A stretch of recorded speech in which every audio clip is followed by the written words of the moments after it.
Hello everyone, welcome back to another lecture video of biology. আগের ভিডিওসগুলোতে আমরা classification নিয়ে আলোচনা করছিলাম। লাস্ট যে ক্লাসিফিকেশনের ভিডিওটা আমি বানিয়েছিলাম সেটার মধ্যে mammalian, non mammalian models for organisms পড়েছিলাম আমরা। আরও কয়েকটা মডেল অর্গানিজমস বাকি আছে, সেগুলো আজকে আমরা এই ভিডিওতে কভার করব। আজকে ভিডিওটা ছোট হবে, তো চলো শুরু করা যাক। তো আমরা মডেল অর্গানিজমসের ভেতরে ম্যামেলিয়ান মডেলে দেখেছিলাম মাইস বা মাউস, আর নন ম্যামেলিয়ান মডেলে দেখেছিলাম ইকোলাই। আজকে যে মডেলটা দেখতে চলেছি সেটা হচ্ছে বেকার্স অর ব্রিউয়ার্স ইস্ট, যার নাম স্যাকারোমাইসিস সেরিভিসিস। স্যাকারোমাইসিসটা অবভিয়াসলি জিনাস নেম আর সেরিভিসিটা তোমার স্পিসিস নেম। তো বেকার্স ইস্ট বা ব্রিউয়ার্স ইস্টও বলা হয় কেন কি এটা ভাস্টলি এই অর্গানিজমটা যেটা আছে এস সেরিভিসি বা স্যাকারোমাইসিস সেরিভিসি, এটার ভাস্ট ইউজেজ কিন্তু বেকারি ইন্ডাস্ট্রিতে আছে। মানে এই যে ধরো ব্রেড, যে কোনো ধরনের ব্রেড বা পাও বা এরকমই ড্রট ডাও টাইপের যেসব ইন্ডাস্ট্রি আছে সেগুলোতে এই বেকার্স ইন্ডাস্ট্রিতে লাগে। আর ব্রিউয়ার্স ইস্ট মানে হচ্ছে তোমার অনেক রকম লিকুইড ফার্মেন্টেশন, যেরকম অ্যালকোহল বলতে পারো, এসব ইন্ডাস্ট্রিজেও এই অর্গানিজমটার খুব ইম্পর্টেন্স, মানে খুব সিগনিফিকেন্স। এরা এই অর্গানিজমটাই মেনলি ইউজ হয় বিভিন্ন ফার্মেন্টিং প্রসেসে ফর বেকিং অ্যান্ড ব্রিউইং। তো চলো দেখে নিই স্যাকারোমাইসিস সেরিভিসি ব্যাপারে কি বলা হচ্ছে। স্যাকারোমাইসিস সেরিভিসি হচ্ছে একটা ইউনিসেলুলার ফাঙ্গি যেটা অ্যাসকোমাইসিটিস ফ্যামিলিতে বিলং করে। ইউনিসেলুলার ফাঙ্গি, জেনারেলি ফাঙ্গিরা মাল্টিসেলুলার হয়, কিছু কিছু ফাঙ্গাস ইউনিসেলুলারও হয়। তো ইউনিসেলুলার ফাঙ্গির মধ্যে পড়ছে স্যাকারোমাইসিস সেরিভিসি, আর এদের ফ্যামিলি হচ্ছে অ্যাসকোমাইসিটিস। তা এটা কাদের জন্য মডেল অর্গানিজম হচ্ছে? এটা সোললি মাইক্রোবায়োলজি স্টাডি করার জন্য মডেল অর্গানিজম হিসাবে এটাকে ইউজ করা হয়। আর তার সাথে সাথে স্ট্যান্ডার্ড ভেক্টর হিসাবে ইউজ করা হয় for molecular biology. Molecular biology বলতে গেলে যে যত সব ডিএনএ, আরএনএ, প্রোটিন স্ট্রাকচার আমাদের এলিসিট করতে হয়, সব কিছুর জন্য এই মলিকিউলার বায়োলজির জন্য এটাকে এই স্যাকারোমাইসিস সেরিভিসিকে স্ট্যান্ডার্ড ভেক্টর হিসাবে আমরা ধরে থাকি। এবার দেখো এই যে বেকার্স ইস্ট বা ব্রিউয়ার্স ইস্ট যেটা আছে, এটার কি কি ক্যারেক্টারিস্টিক ফিচার্স আছে যেটার জন্য আমরা এটাকে মডেল অর্গানিজম ভাবে ধরেছি, সেগুলো দেখে নিই। ফার্স্ট, এটা হচ্ছে সিম্পলেস্ট ইউক্যারিওটিক অর্গানিজম, যেটার মধ্যে কিনা bacteria plus along with bacteria তার সাথে সাথে ইউক্যারিওটিক জেনেটিক্সটাও আমরা স্টাডি করতে পারি। Not only prokaryotes but also eukaryotes. সবচেয়ে সিম্পলেস্ট এটা অর্গানিজম, সবচেয়ে সিম্পলেস্ট ইউক্যারিওটিক অর্গানিজম।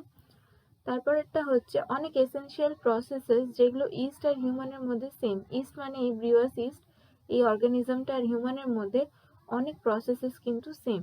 যেরকম অ্যালকোহল ফার্মেন্টেশন হিউম্যানসের মধ্যে যেটা হয়, সেটাও কিন্তু এই ইস্টের মধ্যে দেখা যায়।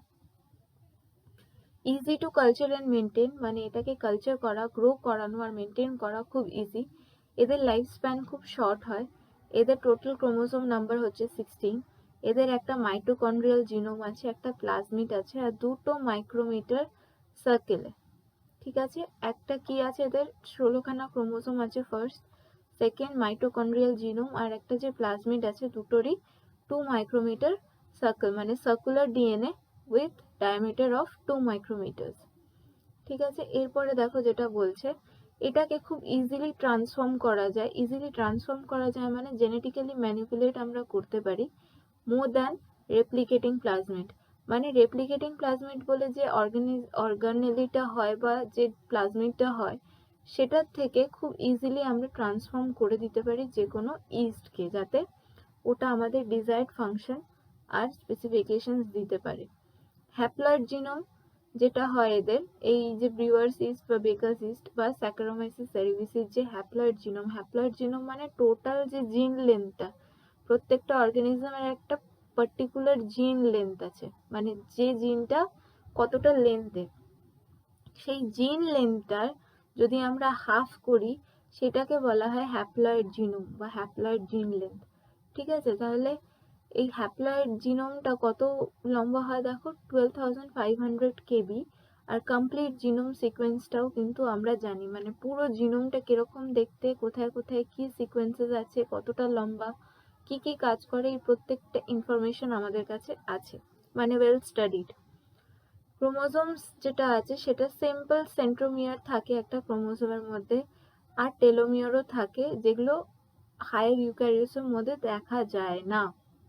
ঠিক আছে, সেন্ট্রোমিয়ার আর টেলোমিয়ার কাকে বলছি? সেন্ট্রোমিয়ার মানে যে কোনো ক্রোমোজোমের একটা এক্স এর মতন স্ট্রাকচার হয়ে থাকে, এই এক্স এর ঠিক মাঝখানে যে পেটটা, সেটা হচ্ছে সেন্ট্রোমিয়ার, সেই পয়েন্টটাকে বলা হচ্ছে সেন্ট্রোমিয়ার। আর টেলোমিয়ার মানে সেই পয়েন্টটাই যখন শেষের দিকে থাকবে, মানে টেল রিজিয়নে থাকবে, সেটাকে তখন টেলোমিয়ার বলা হয়। আর যখন যখন এক্স এর পেটটাকে বলা হয় সেন্ট্রোমিয়ার। ঠিক আছে, তাহলে টেল পজিশনে যেটা রয়েছে সেটা হচ্ছে টেলোমিয়ার, আর সেন্টার পজিশনে যেটা রয়েছে সেটা হচ্ছে সেন্ট্রোমিয়ার। তাহলে এই ক্রোমোজোমের মধ্যে সিম্পল সেন্ট্রোমিয়ার আর টেলোমিয়ার দেখা যায়, যেটা কিনা হায়ার ইউক্যারিওটসের থেকে অনেকটাই সিমিলার। তার সাথে সাথে এটার একটা এফিশিয়েন্ট সিস্টেম আছে। কিসের জন্য এফিশিয়েন্ট সিস্টেম আছে? দেখো, হোমোলোগাস রিকম্বিনেশন। কি হয়ে থাকে যখন কোনো সময় জিন রিকম্বাইন করে, বা জিন বা মাইটোসিস, মিয়োসিস, সেল ডিভিশন যখন হচ্ছে, তখন কি হয়, প্রত্যেকটা ক্রোমোজোম অন্য একটা ক্রোমোজোমের সাথে হাত মেলায়। সেই হাত মেলানোর প্রসেসটার মধ্যে কি হয়, আর্মস এক্সচেঞ্জ হয়ে যায়, মানে একটা ক্রোমোজোমের হাত যার সাথে মেলাচ্ছে তার কাছে চলে যায়, আর ওর ক্রোমোজোমটার হাত এই অন্য ক্রোমোজোমটার সাথে চলে আসে। মানে ধরো একটা ক্রোমোজোম এক্স আর একটা ক্রোমোজোম ওয়াই, এবার এক্স আর ওয়াই যখন হ্যান্ডশেক করছে বা হাত মেলাচ্ছে, লিটারালি এটাকে হ্যান্ডশেকিংই বলে এই প্রসেসটাকে। এই প্রসেসটায় যখন হ্যান্ডশেক করছে, সেই সময় এক্স এর একটা যে আর্ম সেটা ওয়াই এর কাছে চলে যাবে, আর ওয়াই এর একটা আর্ম এক্স এর কাছে চলে যাবে। তো এই জন্য একটা রিকম্বিনেশন প্রসেস দেখা দিয়ে থাকে, সেটাকে বলা হয় হোমোলোগাস রিকম্বিনেশন। এই বেকারস ইস্ট বা ব্রিউয়ার্স ইস্টের মধ্যে এই সিস্টেমটা, এই হোমোলোগাস রিকম্বিনেশনটা খুব ওয়েল স্টাডিড আর খুব এফিশিয়েন্ট একটা সিস্টেম এরা পজেস করে। তাহলে দেখতে পেলাম আমরা বেকারস ইস্ট বা ব্রিউয়ার্স ইস্টের বেসিক কাজটা কি, কি কারণে একে মডেল অর্গানিজম হিসাবে ইউজ করা হচ্ছে, আর কেন, কি ক্যারেক্টারিস্টিক্স এর জন্য এটাকে মেইনলি ইউজ করা হচ্ছে। তা এরপরে যেটা আছে সেটা হচ্ছে ফ্রুট ফ্লাই ডি মেলানোগ্যাস্টার। এই যে ফ্রুট ফ্লাই যেটা বলছি, সেটা হচ্ছে অনেক সময় কি হয়, যদি তুমি কোনো খোলা ফ্রুট রেখে দাও, ফল রেখে দাও, তার মধ্যে ছোট ছোট যে পোকাগুলো দেখতে পাই আমরা ব্রাউন কালারে, সেগুলোই কিন্তু ড্রসোফিলা মেলানোগ্যাস্টার বা ফ্রুট ফ্লাই বলা হয়, সেগুলোকে আমরা কমনলি দেখে থাকি। তো মানে অনেক ছোট ছোট হয়, একসাথে ঝাঁক বেঁধে বসে থাকে, আমরা মানে যদি ধরো উড়িয়ে দিই তো অনেক কটা একসাথে উড়ে যায়। ওই ছোট ছোট ফ্লাই গুলোকেই বলা হচ্ছে ফ্রুট ফ্লাই, যেহেতু এরা বেসিক্যালি ফ্রুটস এর ওপরেই বেশি বসে, এর জন্য এদের নাম কিন্তু, কমন নেম কিন্তু ফ্রুট ফ্লাই, আর সাইন্টিফিক নেম ড্রসোফিলা মেলানোগ্যাস্টার। আচ্ছা, এটা আবার কাজের জন্য মডেল অর্গানিজম হচ্ছে, দেখো, জুলজি মানে studying of the biology of animal kingdom, সেটাকে জুলজি বলা হচ্ছে। যত অ্যানিমাল কিংডমের ব্যাপারে আমরা পড়াশোনা করি সব কিন্তু জুলজির আন্ডারে পড়ছে। তো এই জুলজি ব্রাঞ্চটার জন্য মডেল অর্গানিজম হিসাবে এটাকে ইউজ করা হয়। আচ্ছা, এরপরে দেখে নিই এর কি ক্যারেক্টারিস্টিক্স আছে। দেখো, এটা ফার্স্ট অফ অল, এটার লেন্থটা খুব ছোট, দ্যাট ইজ 3 মাইক্রোমিটার। তার সাথে সাথে 750 to 1500 এগস, পুরো একটা লাইফে 750 to 1500 এগস এরা দেয়, মানে এত কটা ডিম পারে ওরা নিজেদের লাইফ টাইমে। এদের যে এমব্রায়োটা আছে, মানে যেখান থেকে ডিম পাড়ার পরে যেখান থেকে স্টার্টিং পয়েন্ট, ঠিক আছে, একটা অর্গানিজম মানে ডিম থেকে যে একটা নতুন অর্গানিজমে তৈরি হবে, সেই যে স্টার্টিং পয়েন্ট, এটা 24 আওয়ার্সের মধ্যেই হয়ে যায়, মানে খুব ফাস্ট। এদের লাইফ সাইকেল অ্যাবাউট 12 ডেজ লাগে, মানে এই যে এগটা দিল তারপরে যে একটা ইন্ডিভিজুয়াল তৈরি হবে, সেটার মধ্যে 12 ডেজের ফারাক থাকে, মানে টোটাল লাইফ সাইকেলটা 12 ডেজের মধ্যে হয়ে যায়। Easy to culture and maintain at room temperature, যেহেতু আমরা জেনারেলি দেখে থাকি আমাদের রুম টেম্পারেচারেও এইসব ফ্লাইজ আমরা খুব কমনলি দেখতে পারি, প্রত্যেকটা ফলের দোকানেই আমরা এরকম ছোটখাটো এরকম কিছু কিছু দেখতে পারি ফ্রুট ফ্লাইজ। তো এটা খুবই ইজিলি মেনটেন করা যায়, কালচারও করা যায়, খালি খাবার দিয়ে দিলেই, মানে যে কোনো ফ্রুটস দিয়ে দিলেই বা যে কোনো অন্য ধরনের ফুড আইটেম দিয়ে দিলেই এরা তার উপর বসতে শুরু করে। তো খুবই ইজি কালচার করা যায় আর মেনটেনও করা যায় উইদাউট এনি টেম্পারেচার ইনক্রিজ ও ডিক্রিজ। আচ্ছা, এর টোটাল ক্রোমোজোম নাম্বার হচ্ছে 8, সবচেয়ে কম। আচ্ছা, এর যে জিনোম সাইজটা সেটা হচ্ছে 175 মেগাবেস পেয়ার। ঠিক আছে, এটা হচ্ছে সবচেয়ে ছোট জিনোম সাইজ, মানে টোটাল জিন লেন্থ। আর কমপ্লিট জিনোম সিকোয়েন্সও নোন, যত ছোট হবে তোমার জিনোম সাইজ তত বেশি ইজি হবে তাদের কমপ্লিট জিনোম সিকোয়েন্সটা জানার জন্য। তো এদের জিনোম সিকোয়েন্স আমাদের জানা আছে। তার সাথে সাথে জেনেটিক ম্যানিপুলেশনসও খুব ইজি, মানে আমরা যদি চাই যে এই ক্যারেক্টারটাকে কোনো একটা ফ্রুট ফ্লাইয়ের, ধরো আমরা চাই যে ব্রাউন কালার দেখতে ওটা, তো আমরা ওটাকে ব্ল্যাক কালারে কনভার্ট করব। তো এটা খুব ইজিলি আমরা কনভার্ট করতে পারি, মানে ব্রাউন টু ব্ল্যাকে আমরা কনভার্ট করতে পারি। আবার এরকম অনেক কিছু আছে, সাইজটাও আমরা বাড়াতে কমাতে পারি। এই যত রকমের জেনেটিক ম্যানিপুলেশনস হতে পারে, যে যে প্যারামিটার্স গুলো জিন দিয়ে রেগুলেটেড হয়, সে সমস্ত প্যারামিটার্স গুলোকে কিন্তু আমরা চেঞ্জ করতে পারি। ঠিক আছে, জেনেটিক ম্যানিপুলেশনসও খুব ইজি। আচ্ছা, এর সাথে সাথে এদের একটা জায়ান্ট স্যালাইভারি ক্রোমোজোম থাকে, যেটাকে বলা হয় পলিটিন ক্রোমোজোম। মানে ধরো স্যালাইভারি ক্রোমোজোম কাকে বলছে, ধরো আমাদের প্রত্যেকজনেরই, প্রত্যেকটা individual, maybe it lower organism, maybe it higher organism, সবারই একটা স্যালাইভারি গ্ল্যান্ড থেকে থাকে। ঠিক আছে, যেরকম মুখের মধ্যে আমাদের সবসময় একটা লুব্রিকেন্ট হিসেবে কাজ করছে, ঠিক সেরকমই স্যালাইভারি গ্ল্যান্ড থেকে থাকে। তো সেই স্যালাইভারি গ্ল্যান্ডের মধ্যে যে রেগুলেট করে সেটা হচ্ছে স্যালাইভারি ক্রোমোজোম। বিভিন্ন যখন ফুড আইটেমস ওরা ইনটেক করছে, সেগুলোকে কিন্তু এই স্যালাইভারি ক্রোমোজোম হেল্প করছে ডাইজেস্ট করার জন্য। তাহলে এদের একটা বড় দেখে স্যালাইভারি ক্রোমোজোম থাকে, যেটার নাম হচ্ছে পলিটিন ক্রোমোজোম। তো this is all about fruit fly melanogaster, D melanogaster বা ড্রসোফিলা মেলানোগ্যাস্টা। আশা করছি বোঝাতে পারলাম।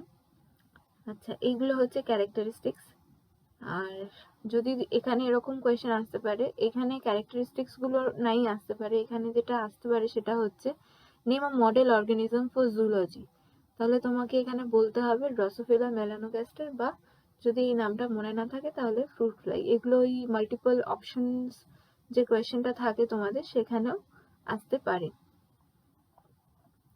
তো চলো আজকের টপিকের সেকেন্ড লাস্ট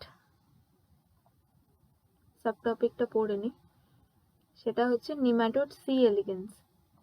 নিম্যাটোড, এবার একটা নিম্যাটোড মডেল নিয়ে আমরা আলোচনা করব। নিম্যাটোড মডেলটার নাম কি? C elegans, Caenorhabditis elegans. ঠিক আছে, এটার পুরো নামটা না মনে রাখলেও নিম্যাটোড দিয়ে লিখতে হবে সি এলিগেন্স, মানে এখানে যেভাবে লেখা আছে সি ডট এলিগেন্স, ঠিক এই জিনিসটা কিন্তু লিখতে হবে। সি এর ফুল ফর্মটা না মনে রাখলেও কোনো প্রবলেম নেই, কিন্তু লাস্টেরটা একটু মনে রাখতে হবে। যাই হোক, এরপরে শুরু করি। এরা হচ্ছে একটা free living microscopic soil duelling round worms, মানে এগুলোকে আমরা জেনারেলি ওই বর্ষাকালে বেশি দেখতে পাই। কি বলে এগুলোকে ঠিক মাথায় আসছে না এখন, কিন্তু এগুলোকে আমরা দেখে, কেঁচো টাইপের জিনিস। ঠিক আছে, তাহলে এগুলো হচ্ছে ফ্রি লিভিং মাইক্রোস্কোপিক। খালি কেঁচোর থেকে এদের ডিফারেন্স কি, এদেরকে দেখা যায় না, মানে নেমাটোড গুলোকে দেখা যায় না, আর কেঁচো গুলোকে আমরা দেখতে পাই। আচ্ছা, ওরা মাইক্রোস্কোপিক, এই নেমাটোড মাইক্রোস্কোপিক আর সয়েলে থাকে। এরা এক ধরনের রাউন্ড ওয়ার্ম। তো এটা হচ্ছে কাদের জন্য মডেল অর্গানিজম? ডেভেলপমেন্টাল বায়োলজির জন্য একটা one of the major model organism. Developmental বায়োলজিতে আমরা কি পড়ে থাকি? কোনো অর্গানিজম কি করে নিজের লার্ভাল স্টেজ বলো বা এগ স্টেজ বলো, ওখান থেকে একটা অ্যাডাল্ট ইন্ডিভিজুয়ালে কনভার্ট হচ্ছে বা প্রসিড করছে, সেই প্রসেসগুলোকে বলা হচ্ছে ডেভেলপমেন্টাল, মানে সেই প্রসিডিওরগুলোকে পড়া হয় ডেভেলপমেন্টাল বায়োলজি বলে যে সেকশনটা আছে সেখানে। ওখানে আমরা বিভিন্ন ধরনের, ছোট থাকতে কোনো অর্গানিজম ছোট থাকতে তাদের কি অর্গানসের ক্যারেক্টারিস্টিক্স, তাদের মেটাবলিজম কি করে হচ্ছে, সাথে সাথে যত এরা এগোচ্ছে, যত এরা তাদের ম্যাচিওর লাইফে প্রসিড করছে, তাদের সাথে সাথে অর্গানসরা কিভাবে চেঞ্জ হচ্ছে, কিভাবে ম্যাচিওর হচ্ছে, কিভাবে প্রসিড করছে বা কিভাবে প্রসেস ক্যারি ফরওয়ার্ড করছে, এগুলো সব ডেভেলপমেন্টাল বায়োলজিতে আমরা পড়ে থাকি। আচ্ছা, এবার দেখে নিই এর কি কি ক্যারেক্টারিস্টিক্স আছে। It has invariant body plan, মানে এর কিন্তু কোনো একটা স্পেসিফিক বডি প্ল্যান নেই। বডি প্ল্যান বলতে স্পেসিফিক শেপ নেই, ঠিক আছে, যে কোনো একটা শেপের হতে পারে। এখানে দেখতেই পাচ্ছ, এটা যে রকম ভাবে শেপ নিতে চাইবে সেভাবে কিন্তু শেপ নিতে পারবে, কোনো একটা স্পেসিফিক বডি প্ল্যান নেই। 1 millimeter in length and produce 300 or more offsprings in a few days, মানে কিছুদিনের মধ্যেই 300 বা তার থেকে বেশি জেনারেশনস বা অফস্প্রিংস দিতে পারে, নিজেদের ইয়াঙ্গার জেনারেশনকে প্রডিউস করতে পারে, আর এদের সাইজটা হয় 1 মিলিমিটার। তো অবভিয়াসলি এটা খুবই difficult to visualise with naked eye. তারপরটা হচ্ছে ইজি অ্যান্ড চিপ মেনটেনেন্স। সবচেয়ে বেশি ইম্পর্টেন্ট যে জিনিসটা এখানে হয়ে থাকছে, দেখো সবকটা মডেলসের জন্যই আমরা যেটা একটা কমন ক্যারেক্টারিস্টিক্স পাচ্ছি সেটা হচ্ছে এই ইজি অ্যান্ড চিপ মেনটেনেন্স। মানে যে কোনো অর্গানিজম যদি আমরা কনসিডার করি স্টাডি করার জন্য, সেটা তো খালি স্টাডির জন্য ভালো দেখলেই হবে না, তার সাথে সাথে এটাও দেখতে হবে আমরা কি করে ওটাকে গ্রো করাবো, সেটাকে কি করে মেনটেন করব, আর কস্ট এফেক্টিভ কিনা, এই তিনটে জিনিস আমাদেরকে মাথায় রাখতে হবে। তা এই যত কটা আমরা মডেল অর্গানিজম পড়লাম সব কটাতেই কিন্তু এই জিনিসটা, এই পয়েন্টটা খুবই common, easy and cheap maintenance. Easily growing up, মানে এদের পেছনে বেশি খাটাখাটনি লাগে না, এরা নিজে নিজে খুবই ইজিলি গ্রো করে যায়। Genetic manipulations is also easy. তো এখানে আমরা আরেকটা জিনিস কমন পেলাম, সেটা হচ্ছে জেনেটিক ম্যানিপুলেশনস যেসব অর্গানিজমসের ক্ষেত্রে আমাদের ইজি পাচ্ছি আমরা বা ইজি হচ্ছে, সেই সব অর্গানিজমসগুলোকে কিন্তু আমরা মডেল স্টাডি হিসেবে রাখছি। এটার কারণ কি, খালি একটা অর্গানিজমকে যখন আমরা পড়ি সেটার রেসপেক্টে কিন্তু আরো অনেক কটা অর্গানিজম লিঙ্ক থাকে, যেটার ব্যাপারেও আমরা অনেক ইনফরমেশন গ্যাদার করতে পারি by studying that specific particular organism, model organism. তা এই ক্ষেত্রে আমাদের কি ধ্যান রাখতে হবে যে যখন আমরা একটা অর্গানিজম পড়ে আশেপাশে কয়েকটা অর্গানিজমের সাথে রিলেট করতে পারছি বা 85% সিমিলারিটি পাচ্ছি বা 90% সিমিলারিটি পাচ্ছি, হোয়াট ইফ যদি আমরা এটার মধ্যে একটুখানি ম্যানিপুলেট করে দেখি যে এরা কিরকম ধরনের ক্যারেক্টারিস্টিক্স দিতে পারে বা দেওয়ার ক্ষমতা রাখে। So this is very important কি জেনেটিক ম্যানিপুলেশনস খুব ইজিলি যাতে করা যায়, এরকমও মডেল অর্গানিজমের একটা ক্যারেক্টারিস্টিক্স যাতে হয়। তো এটাও আমরা একটা কমন পয়েন্ট দেখলাম, জেনেটিক ম্যানিপুলেশনস।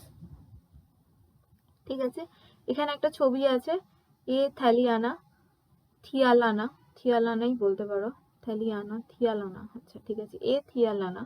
তো এটা একটা প্লান্ট মডেল অর্গানিজম। এতক্ষণ তো আমরা অ্যানিমাল মডেল অর্গানিজম দেখছিলাম, এটা যেরকম ইনভার্টিব্রেট, এটা ধরো ফ্লাইজ এর মধ্যে জুলজি, এটা তোমার মাইক্রো অর্গানিজমের একটা মডেল, এটা ফ্লাইজ এর মধ্যে একটা মডেল, এটা ইনভার্টিব্রেটস এর মধ্যে একটা মডেল দেখলাম, আর আরেকটা প্লান্টস এর মধ্যে। লাস্ট যে টপিকটা আমরা পড়বো আজকে সেটা হচ্ছে প্লান্ট মডেল, এ থিয়ালানা। ঠিক আছে, অ্যারাবিডোপোসিস থিয়ালানা। ঠিক আছে, এটা একটা ফ্লাওয়ারিং প্লান্ট, মানে এটার মধ্যে ফ্লাওয়ার্স হয়। তো এটা একটা ফ্লাওয়ারিং প্লান্ট, এটা প্লান্ট মানে প্লান্ট মডেল তো এতক্ষণে আমরা একটাও দেখিনি, তো এটা হচ্ছে প্লান্ট মডেলটা পড়ার জন্য এটা একটা সুন্দর অর্গানিজম। এটার মধ্যে আমরা প্লান্ট মলিকিউলার জেনেটিক্স পড়ে থাকি বা প্লান্ট মলিকিউলার জেনেটিক্সের বিষয়ে আমাদের ইনফরমেশন প্রোভাইড করে।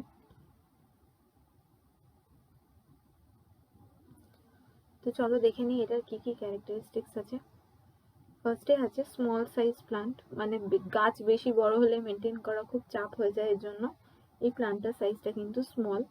তার সাথে সাথে এফিশিয়েন্ট রিপ্রোডাকশন হয় আর কি, কিভাবে সেলফ পলিনেশন করেই রিপ্রোডাকশন হতে পারে। আচ্ছা, প্লান্টসরা যেভাবে রিপ্রোডাকশন করে সেটার প্রসেসটাকে বলা হচ্ছে পলিনেশন।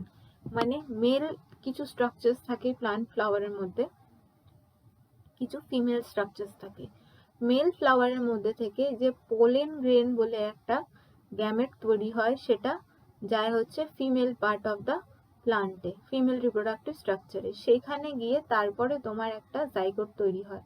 তো এই যে পোলেন গ্রেনটা যখন মেল পার্ট থেকে ফিমেল পার্টে যাচ্ছে, সেই প্রসেসটাকে বলা হয় পলিনেশন। আচ্ছা, এই পলিনেশনটা কখন সেলফ হবে, মানে যখন একটা প্লান্টের মধ্যেই দুটো ফ্লাওয়ারের মধ্যে পলিনেশন হচ্ছে, সেটাও একটা সেলফ পলিনেশন, বা একটা ফ্লাওয়ারের মধ্যেই পলিনেশনটা হচ্ছে, মানে একটা ফ্লাওয়ারের মধ্যে মেল পার্টসও আছে ফিমেল পার্টসও আছে, তো ওই একটা ফ্লাওয়ারের মধ্যেই যখন এই পলিনেশনটা হচ্ছে সেটাকে সেলফ পলিনেশন বলবো, বা একটা গাছের দুটো ফ্লাওয়ারের মধ্যে যখন পলিনেশনটা হয় সেটাকেও সেলফ পলিনেশন বলবো।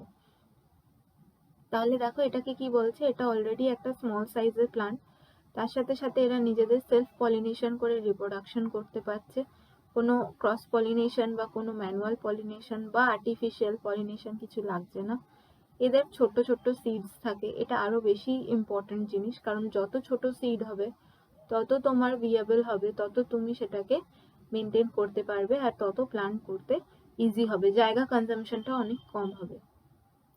এরপরে দেখো লাইফ সাইকেল হচ্ছে 6 weeks. Germination to mature seeds, মানে জার্মিনেশন মানে যখন একটা গাছ সিড থেকে গ্রো করা শুরু করছে তখন থেকে যতক্ষণ ওটা একটা ম্যাচিওর ট্রিতে বা ম্যাচিওর প্লান্টে না পৌঁছে যাচ্ছে যেখানে ওরা সিডস প্রডিউস করতে পারে, সেই পুরো স্টেজটা 6 উইকসের মধ্যে হচ্ছে, মানে কোয়াইট ইজি বা কোয়াইট ফাস্ট বলতে পারো। 6 উইকস মানে ধরো 1.5 মাস, ঠিক আছে। লার্জ নাম্বার অফ অফস্প্রিংস প্রডিউস, মানে একসাথে অনেক কটা অফস্প্রিংস প্রডিউস করতে পারে। অফস্প্রিংস মানে ইয়াঙ্গার জেনারেশন, ঠিক আছে। Easy to culture and maintain at room temperature, এটা তো common point. Haploid chromosome number হচ্ছে 5। স্মল জিনোম সাইজ, এদের জিনোম সাইজটা হচ্ছে 135 মেগাবেস পেয়ার। আর অবভিয়াসলি জিনোম সাইজ শর্ট হলে বা ছোট হলে তাদের কমপ্লিট জিনোম সিকোয়েন্স আমাদের জানা থাকবে।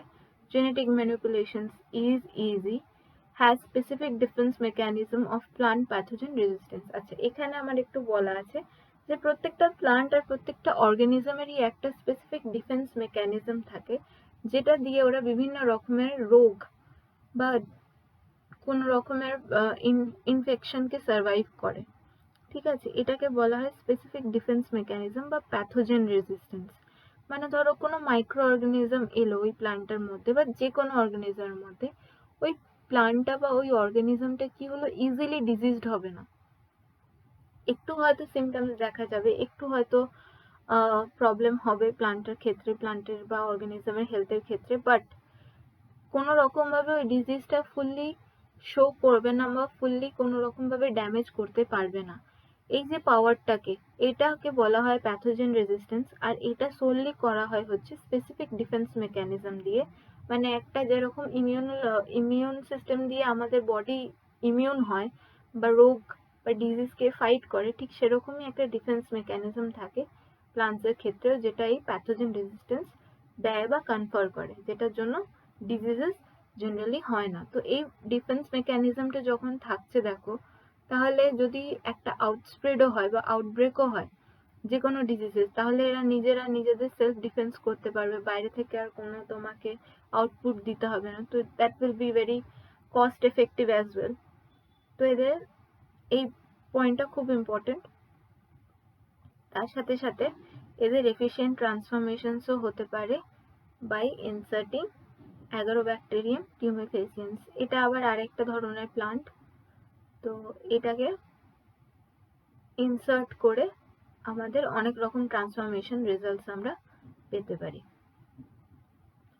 তো আজকের ভিডিওটা এইটুকুনি, কারণ কি আমরা ক্লাসিফিকেশনের সব টপিকস কভার করে নিয়েছি। এই কটাই সাব টপিকস যেগুলো বাকি ছিল, সেটা হচ্ছে প্লান্ট মডেল অ্যারাপিডোপোসিস থিয়ালানা, এখানে নিমাটোড বললাম C elegans, fruit fly Drosophila melanogaster, আর বেকার্স ইস্ট বা ব্রিওয়াসিস এস সেরিভিসি। তো আমাদের ক্লাসিফিকেশনের যে মডিউলটা সেটা এখানেই শেষ হচ্ছে। এর পরের ভিডিওটায় আমরা নেক্সট কোনো মডিউল নিয়ে স্টার্ট করব।